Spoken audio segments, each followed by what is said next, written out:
dia, irmãos. Estamos aqui para gravar a lição da revista de adulto. É a lição de domingo, né? Dia 31/5/2020. E o título da lição é A Conduta do Crente no Mundo. E nós, como crentes, devemos obedecer à palavra de Deus, devemos obedecer a Deus sobre todas as coisas. Como andar na contramão é não permanecer nas coisas do mundo, é estar afastado do mundo. E o começo da lição é assim: estamos neste mundo e somos deste mundo, não como pertencentes, mas como influentes. É neste mundo que devemos exercer a nossa esperança. É com o mundo que temos compromisso de valores. É neste mundo que temos que ser o sal e a luz. O compromisso, portanto, com os valores do reino e o fato de sermos cidadãos dos céus, embaixadores de Cristo, nos levam a uma reflexão e compromisso com o nosso andar. Aqui, andar na contramão pode parecer algo estranho às normas, mas na vida cristã é exatamente isto. Precisamos viver na contramão do mundo. Isto é possível diante dos conselhos de Paulo. Então, andar na contramão é não se conformar com o mundo, é não se portar com o mundo, é não estar em comunhão com o mundo, é estar em comunhão com Deus e falando de Deus, falando da salvação, pregando o Evangelho, sempre a tempo e a fora de tempo.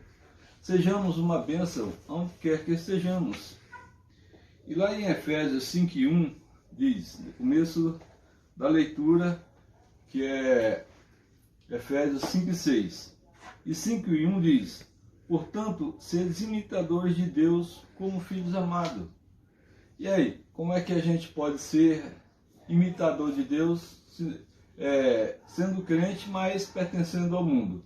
Não vai conseguir, porque não está em comunhão, não está sincronizado com Deus nem com a palavra de Deus. E imitar a Deus deve ser o ideal de nossa vida. Tirar Deus da nossa vida é o mesmo que tirar o ar que respiramos. É tirar o sangue das veias e artérias. É tirar a própria vida, né? Sejamos crentes em Cristo, sejamos pertencentes a Deus, à palavra de Deus, ter comunhão com a igreja, com os irmãos, com o próprio Deus, para que possamos deixar essas coisas, né? Não sejamos homicida, né? Tirando a nossa própria vida. Paulo diz: sede, pois, imitadores de Deus. A ideia é no sentido de fazer uma cópia, ou seja, precisamos copiar Deus em nossa vida. É claro que é necessário que o conheçamos, conhecer a Deus nas Escrituras e fazer com que este conhecimento se torne relacional. Não podemos imitar a Deus sem seus atributos naturais, mas podemos imitar Deus em seus atributos morais, que são os atributos comunicáveis de Deus: justiça, amor, verdade e bondade, né? Vejamos 3 coisinhas básicas, né, para a gente estar em comunhão com Deus. Ser justo, né, fazer as coisas com justiça, com retidão, e amar a Deus sobre todas as coisas, amar o nosso próximo, né, ser verdadeiro, jamais mentir e ter a bondade no coração, bondade para com o nosso próximo, né? A própria Bíblia fala: se teu inimigo tiver fome, dá-lhe de comer. Se tiver sede, dá-lhe de beber, né? Isso é uma coisa que a gente deve ter em nossa prática, em nossa mente, em nosso coração, para que sejamos pertencentes a Deus, do reino de Deus, e na hora que o povo precisar de uma palavra, a gente ter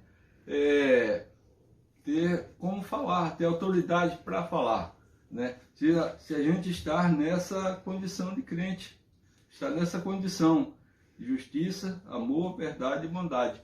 Se uma pessoa precisar de uma palavra, a gente tem autoridade para pregar, para falar, né? A tempo e a fora de tempo. A conduta do crente no mundo precisa ser firme e bem consciente, realidade do pecado. E lá em Efésios 5, de 3 a 6 diz: mas a prostituição e todo tipo de impureza ou cobiça nem sequer seja mencionado entre vós, como convém a santos. Ninguém vos engane com palavras sem sentido, pois é por causa dessas coisas que a ira de Deus vem sobre os desobedientes. Lá em Jó 31:1 diz assim: fiz concerto com meus olhos, como pois os fixarias numa virgem? Né? Quem foi Jó? Homem íntegro, reto, temente a Deus e que se desviava do mal. E ele falou: fiz concerto com os meus olhos, jamais o fixaria numa virgem. E aqui, Paulo, lá em Efésios, nos ajuda mais a falar, a estar nessa condição, né? Nem se fala em prostituição, nessas coisas, sexo e tal e tal. Sejamos falador de Deus, da palavra de Deus. Sejamos crentes pregoeiro do Evangelho, né? E não de besterol. Pecado é tudo aquilo que desagrada a Deus, que ofende o caráter de Deus. A tendência tem sido negá-lo, amenizá-lo, mas tem havido um esforço para tirar a realidade do pecado. Para alguns, o pecado é resultado de algo ditado por impulso íntimo e circunstanciais, excluindo assim a responsabilidade de escolha. Outros focam o prazer, sentir-se bem, não importa o custo ou os meios. O hedonismo tenta de todas as formas e argumentos esvaziar o conceito de pecado. Ensina que o importante é prazer e não importa se é certo ou errado. O hedonismo é um ensino muito presente na sociedade de hoje. O hedonismo é uma doutrina filosófica que procura no prazer a finalidade da vida. É uma seita dirigida por homens e não de Deus. Está muito afastado de Deus e da palavra de Deus. Então, deixamos isso, né? Como muitos irmãos têm se apegado ao hedonismo. Mas deixamos isso que é coisa de homem, não é coisa de Deus, e nem da palavra de Deus. Também a teoria de evolução, em certo sentido, além de outros distúrbios, esvazia o conceito de pecado. O que a Bíblia chama de pecado, a evolução trata como sendo herança da vida primitiva, vida animalesca, como ser imitador de Deus sem compromisso com a santidade. O nosso Deus é santo e quer que sejamos santos. É impossível ao crente amar a Deus e amar o mundo. Não convém ao crente guardar em seus pensamentos e utilizar em suas ações perversidade. Né? Nós temos que ser crentes e amar ao nosso próximo, amar primeiro a Deus sobre todas as coisas e amar ao próximo e ser separado das coisas do mundo. Não convém que nós estejamos um pé na igreja e um pé no mundo, né? Não sejamos bipolar, sejamos unipolar, crentes em Cristo, pregoeiro de Deus e da palavra de Deus, né? Que sejamos separados do mundo. Estamos no mundo, mas não coligados com o mundo. A conduta do crente no mundo precisa ser refletida e proclamada com excelência familiar. Em Efésios 5, 22, 25 e 6, de 1 a 4 diz: mulheres, cada uma de vós seja submissa ao marido, assim como ao Senhor. Maridos, cada um de vós ama a sua mulher, assim como Cristo amou a igreja e assim mesmo se entregou por ela. Filhos, sede obedientes aos vossos pais no Senhor, pois isso é justo. E vós, pais, não provoqueis a ira dos vossos filhos, mas criai-os na disciplina e instrução do Senhor. Olha, um ensinamento muito importante para pais de família, para mães de família, que sejamos crentes obedientes, amar principalmente a nossa família, nossos esposos, nossos filhos, criar na doutrina da palavra de Deus, para que sejamos pessoas separadas, para que não venham a nos separar, a brigar, a ficar com rixa, a ficar como tem o pessoal do mundo mostrado, né? Como eles são. Porque Deus ama a família e quer que nós, família, sejamos obedientes, estejamos na condição de crente, de servos, que sejamos uma bênção onde quer que sejamos. A família é a vitrina da nossa fé. E que é uma vitrina? Está exposto, né? Está ali exposto para todo mundo ver. É uma vitrina de vidro, né? Onde todo mundo vê a família. E se nós for uma família briguenta, desorientada, pai, mãe, filhos, não vai mostrar que é crente. A nossa vitrina está mostrando que somos descrentes, se nós estivermos nessa condição. Mas é na família que de fato vivemos a autenticidade da nossa vida. É na família que somos conhecidos. Não há como camuflar o que somos na família. É no relacionamento familiar que evidenciamos nosso caráter. Não há máscara em família. Paulo ensina um relacionamento familiar totalmente baseado no amor, né? Amar, o marido deve amar a esposa amar o marido, e assim ambos amar os filhos, para que os filhos também amem aos pais, respeitem, andem junto, né? Estar na presença de Deus, estar sempre na presença de Deus. As mulheres, Paulo diz que precisam exercer a funcionalidade do Criador. Eis na palavra submissão, não é escravidão, né? Submissão, a gente tem que saber que não é escravidão, é andar junto, é estar lado a lado, caminhar junto para a igreja, para onde quer que estejamos juntos e na presença de Deus. Submissão está relacionado à liderança do lar. A mulher pode ter potencial de liderança, sim, pode, mas no lar o líder é o homem.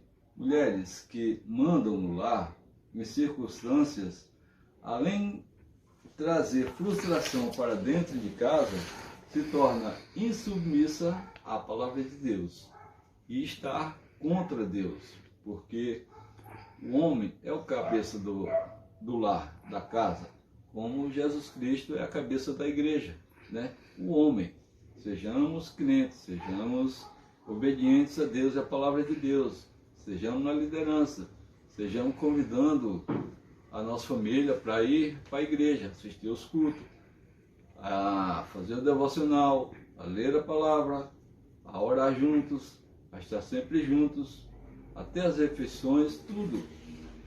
A família está junto. Aos maridos, Paulo diz que precisamos amar as esposas.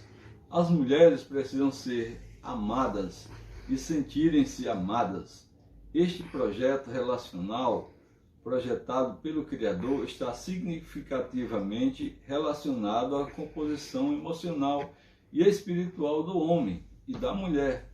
O homem sente ser amado quando há submissão à sua liderança. A mulher sente ser amada quando há valorização por parte do homem de sua composição física e emocional da mulher.